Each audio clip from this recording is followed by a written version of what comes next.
So আজি আপোনালোকৰ কাৰণে মই লৈ আহিছোঁ এটা বিশেষ ৰেচিপি তিল দিয়া মাংস। আহকচোন আমি তাত কি কি ব্যৱহাৰ কৰোঁ চাওঁ। ইয়াৰ লৈছোঁ অলপ তিল, পিঁয়াজ আছে, আদা নহৰু আছে তলত, আৰু ওপৰত ইয়াত মেৰিনেট কৰি লৈছোঁ মাংসৰ লগত। তাৰপিছতে লং, ডালচেনি, ইলাইচি, তাৰপিছতে শুকান জলকীয়া, তেজপাত আৰু পাঁচফোৰণ কেইটামান। এতিয়া আহক আমি বনাবলৈ আৰম্ভ কৰোঁ। কেৰাহীত তেল দিলোঁ। সোনকাল হ'বৰ কাৰণে মই তেলখিনি পকাৰ পৰাই দেখুৱাইছোঁ। তেল পকিলে এতিয়া আমি ইয়াত তেজপাত, শুকান জলকীয়া, ডালচেনি আৰু পাঁচফোৰণ দি পেলাই অকণমান 1 ছেকেণ্ড ভাজি।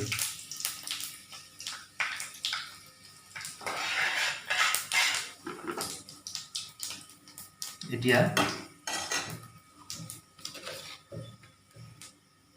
তাতে মই অলপ এড কৰিছোঁ চেনি।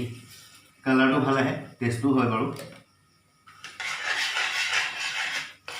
অলপ কম জুইত এনেদৰে ভাজিব লাগে।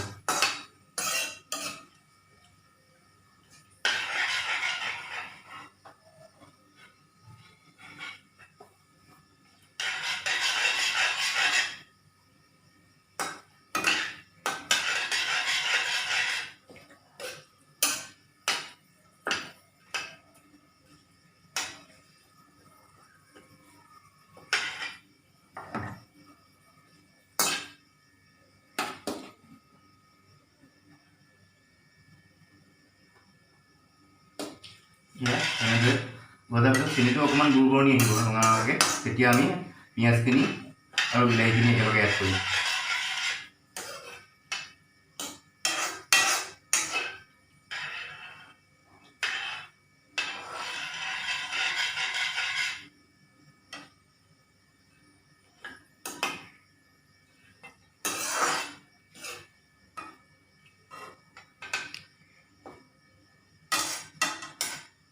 চেনিটো অকণমান ৰঙাকৈ বুৰবুৰণি হৈছে। এতিয়া আমি তাত এড কৰিম পিঁয়াজখিনি আৰু বিলাহীখিনি। আদা নহৰু মই মাংসৰ লগত মুঠিছিলোঁ, তাতে একেবাৰে দি থৈছোঁ। ইয়াত 7-8 মিনিটমান পিঁয়াজটো কালাৰটো ব্ৰাউন নোহোৱালৈকে আমি ফ্ৰাই কৰিছোঁ।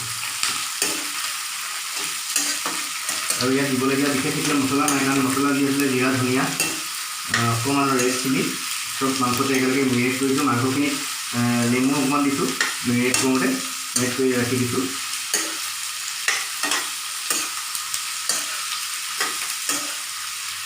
পিঁয়াজখিনি অলপ ব্ৰাউন কালাৰ হৈছে, গতিকে আমি এতিয়া ইয়াত মাংসখিনি এড কৰিব পৰা হৈছে। গতিকে আহক এতিয়া ইয়াত দিওঁ মই মেৰিনেট কৰি থোৱা চিকেনখিনি। মেৰিনেট কৰোঁতে মই ইয়াত দিছোঁ হালধি, তাৰপিছতে জিৰা, ধনিয়া পাউডাৰ, জালুক গুড়ি দিছোঁ, ইয়াতে দি দিছোঁ চব মিলাই। তাৰপিছত অকণমান ৰেড চিলি পাউডাৰ দিছোঁ,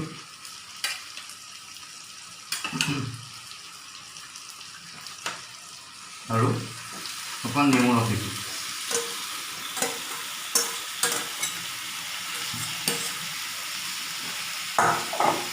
নিমখটো লগতে এড কৰি দিছোঁ মই। আমি ইয়াত ভালদৰে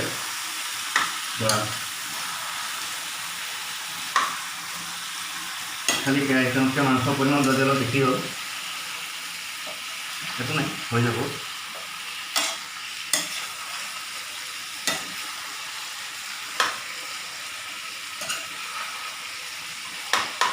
জুইটো আমি মিডিয়ামত ৰাখিব লাগিব, যাতে বেছিকৈ দিলে লাগি নাযায়। মিডিয়ামত আমি মাংসটো ফ্ৰাই কৰি থাকিম।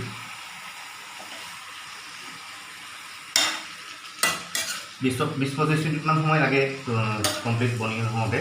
এতিয়া আমি তাক ঢাকিম। অলপ ফ্ৰাই হোৱাৰ পিছতে আমি ইয়াত তিলখিনি এড কৰিম। তো এনেকৈ মই সকলোখিনি মিলালোঁ। মিলাই গেছটো ল' ফ্লেমত দি এতিয়া ইয়াত ঢাকি দিম, আৰু মাজে মাজে ইয়াক লৰাই থাকিম কিমানটো হৈছে চাম। দাঙি চাই দিছোঁ, মানুহখিনি পানীয়া হৈ গৈছে, লগতে তেলবোৰ এৰিছে।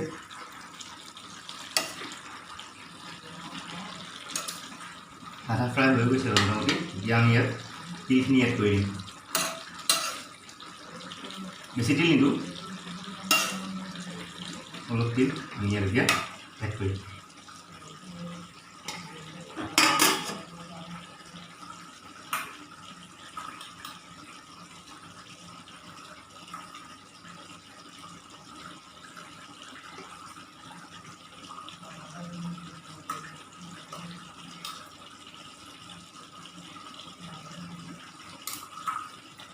তিলৰ পৰা অলপ তেল ওলাব এইটো মাংস ভাতৰ লগত অকণমান তেল হৈ থাকিলে খাই ভাল লাগে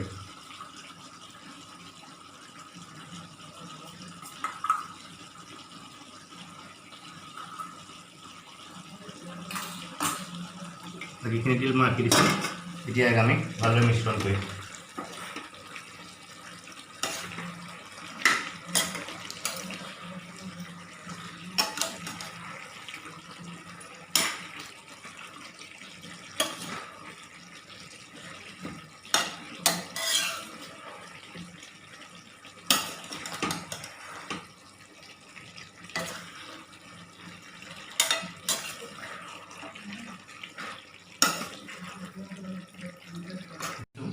তিল দিয়াৰ পিছত মাংসখিনি প্ৰায় 10 পৰা 15 মিনিট সময় ফ্ৰাই কৰিলোঁ জুইটো কমাই লৈ এতিয়া ৰাখক তিলৰ কালাৰখিনি বৰ ধুনীয়াকৈ আহি গৈছে ক'লা হৈছে অলপ এতিয়া আমি ইয়াৰ পৰা তিলৰ তেলো আহিছে তিলৰ পৰাও তেল এটা তিলৰ তেলো ওলাইছে গতিকে মোৰ নৰ্মেল চিকেনত এনেই তেল অকণমান দিয়া বেছিহে হ'ল আচলতে অকণমান কম তেল দিলেও হয় তিলৰ পৰা তেলেৰে এতিয়া আমি ইয়াত আৰু নাথাকোঁ এনেকৈ অকণমান ৰাখিম তাৰপিছত আমি আপোনালোকৰ আগত পৰিৱেশন কৰিম আৰু আপোনালোকে এই বস্তু গৰম ভাত বা ৰুটি নান সকলোৰ লগতে ঘৰত বনাই কম খৰচতে ঘৰত বনাই আপোনালোকে খাব পাৰিব